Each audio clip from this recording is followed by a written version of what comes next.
Hey everybody, welcome to the iProv vlog. My name is Jordan Smith, VP of Sales and Marketing at iProv. As always, I've got our COO, Patrick Laughlin with us. What's up, Pat? What's up, Joe? How are you today? I'm good. Happy Friday. Happy Friday. It's a short week, but it feels like a long week. Yeah, the truth is, I'm sort of like Gary Vee. I hate Fridays because it means that there's no more work days in the week. Yeah. It's terrible. I know. You kidding? I'm an extrovert that lives by himself. The 3-day weekend killed me. Joe, tell us about our guest today. Who's in the hot seat? Yeah, I'm excited. So again, continuing the theme of our hot seat week here, we've got Clay McKinney. He is the president of Hatcher Capital Investments. Welcome, Clay.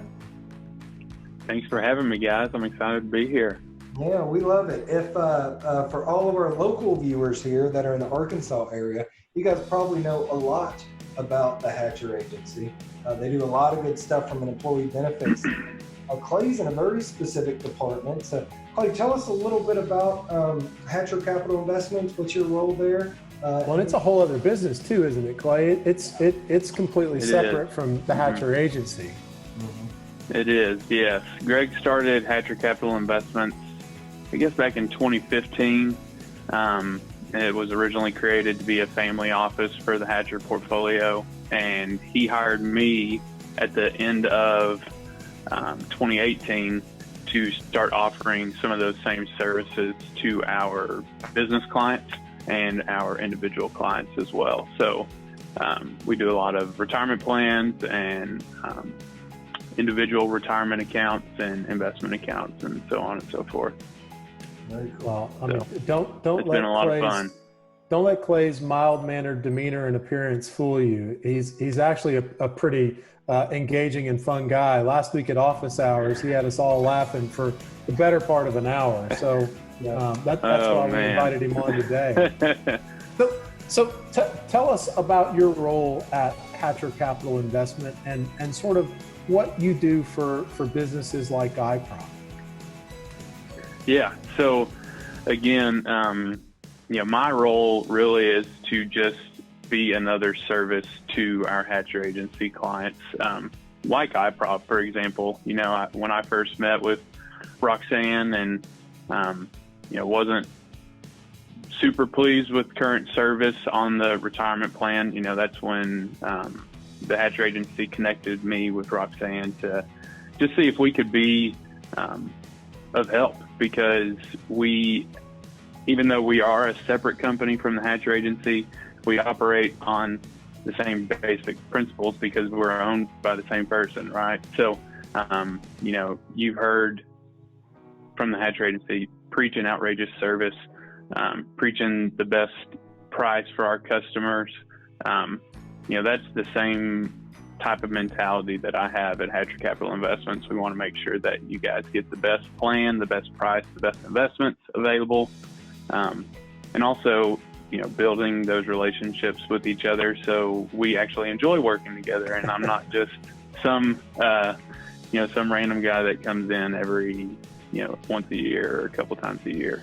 I love that, and I love that sort of mantra of the home of outrageous service. And I really love that, those principles, those core values have now spanned multiple businesses. How do you in your business and, how does the mothership make sure that those core values do get spread, get communicated, and really get ingrained? Yeah, that's a great question.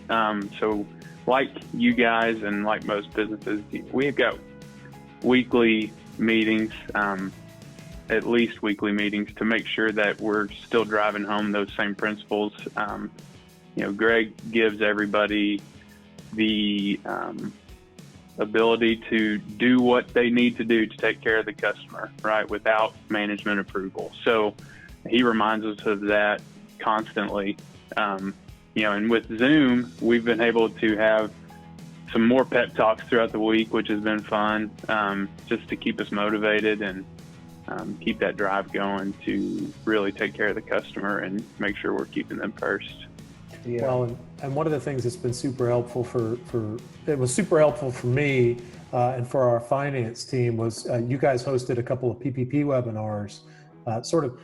You brought in an expert that I don't think he was related even to Hatcher. I think he was maybe a vendor of y'all's, but you guys brought in an expert, really made it simple.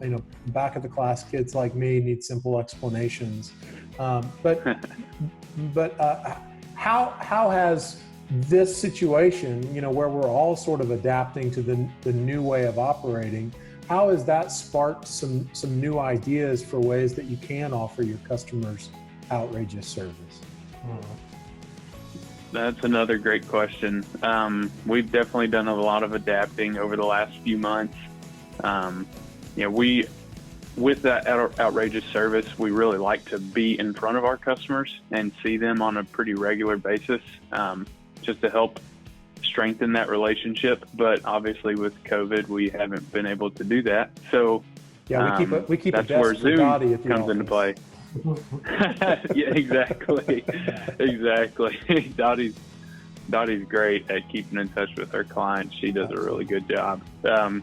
But with Zoom, we've been able to get in some serious space time with our clients, maybe more frequently than we were on those, monthly visits or quarterly visits to the office, just to check in. So that's really been beneficial for our business. And I think we talked about it last week on the office hours, able to do the enrollment meetings and, the yearly renewal meetings on Zoom has made it a little bit more convenient for everybody, to some time and some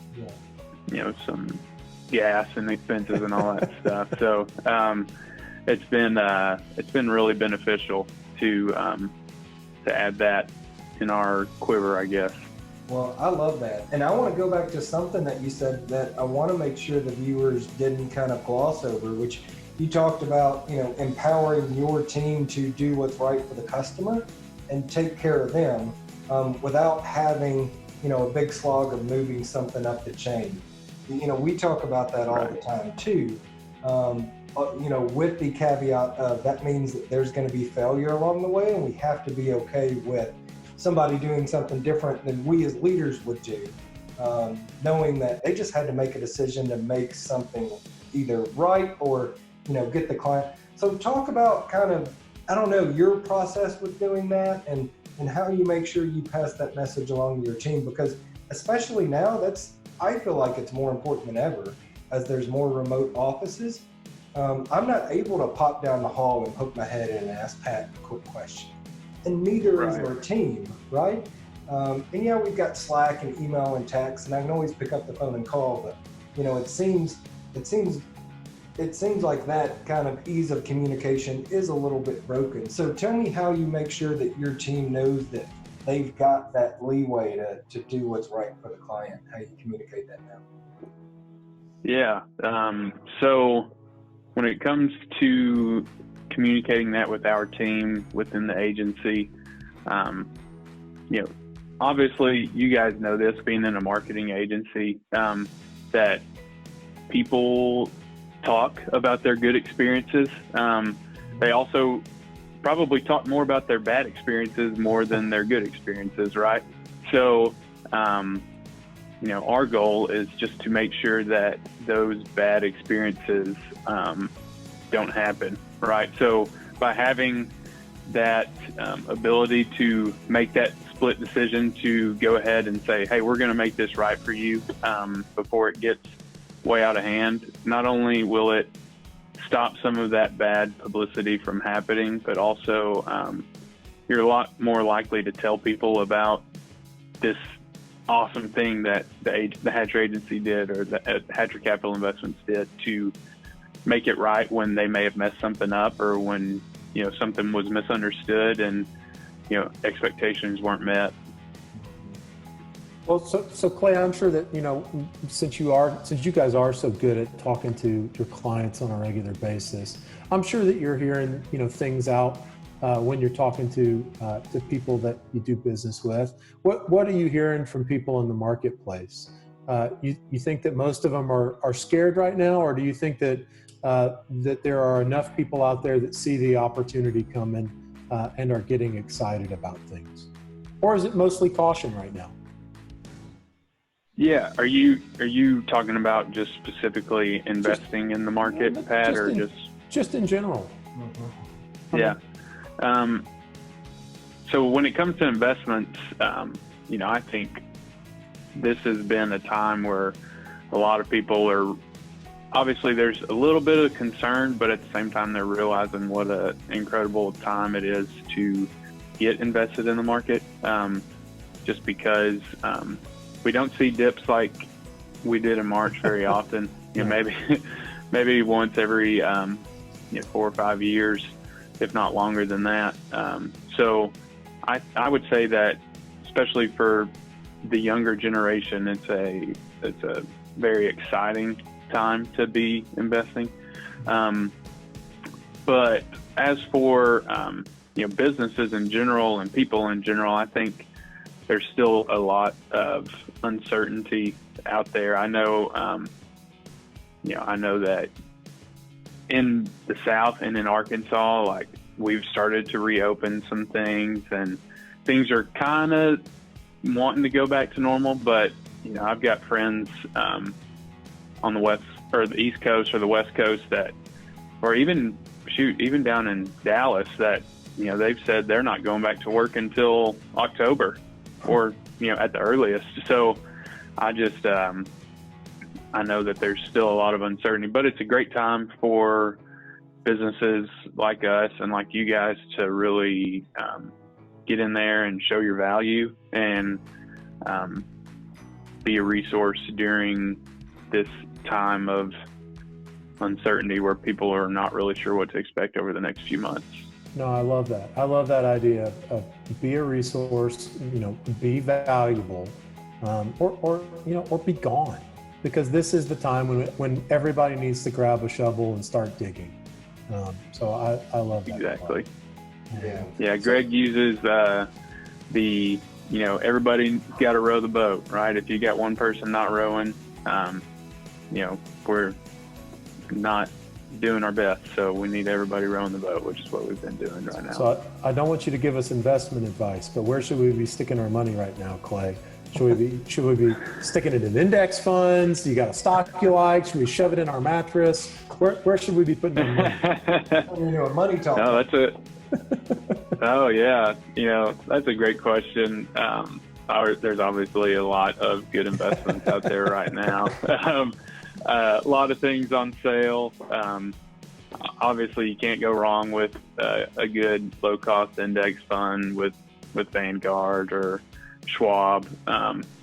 There's also a lot of good stocks on sale right now too. Oils, airlines, cruise lines. Pretty much. Honestly, guys, there's so much on sale right now that it would be, I'm not saying that you can't lose, obviously, because we all know that there's risk with investing, but Sure. There's just a lot of room for growth and a lot of things that are looking good right now. So I would say to start, for your base and for your core of your portfolio, that low cost index fund would be definitely the way to go. Yeah. Now, Clay, here is the $1 million question, maybe the $1 billion question. How fast do you think Zoom's share price is going to fall when this is all over? Yeah. That is the $1 million question, right? Oh gosh, I remember watching it in the middle of March, because it just skyrocketed. Oh, yeah. And then it took another hit when all the security stuff was coming out and people were able to, hack into other Zooms. It's been a good stock to own the last few months for sure. Yeah. That's for sure. That was one that you wanted to be in on the IPO for. Definitely. Yeah. Well, Exactly. Hey, I know you said earlier that you guys are actually spending, in some cases, more time with your clients and more conversations. And, we talked about everybody rowing in the same direction. And, Pat just mentioned, add value or get out of the way. Has Right. that, have those been, has that been a deliberate move for you, or has that just been by happenstance that clients were reaching out to you more? Kind of what was the thought process and what was the impetus of kind of more communication moving into this uncertain time than there was before?